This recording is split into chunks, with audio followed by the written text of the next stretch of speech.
નમસ્કાર દર્શક મિત્રો, આપ જોઈ રહ્યા છો આજકા ભારત ન્યૂઝ। આજ રોજ ગોકુળ આઠમના પવિત્ર દિવસમાં આરતી ફર્નિચર વદાણી તરફથી રણુજા રામાપીરના દર્શન કરવા પગપાળા જતા યાત્રિકો માટે કાળઝાળ ગરમીમાં ઠંડા પાણીનો બોટલ, ફળો તેમજ વરસાદ માટે રેનકોટનું વિનામૂલ્યે વિતરણ કરવામાં આવ્યું।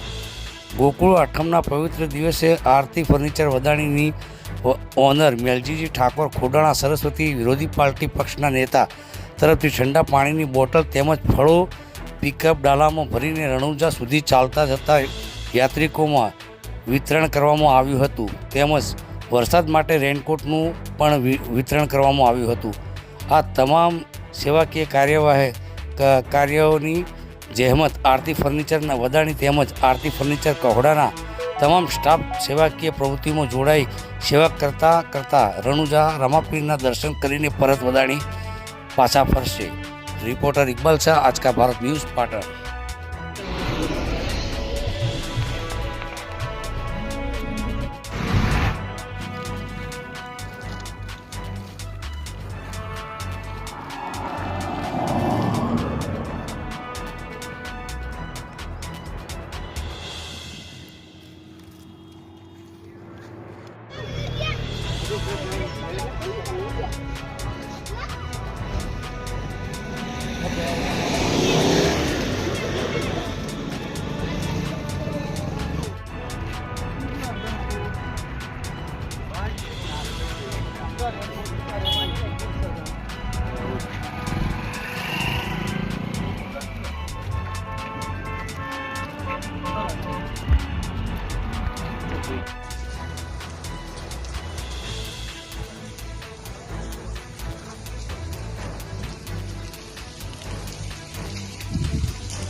जय बाबारी।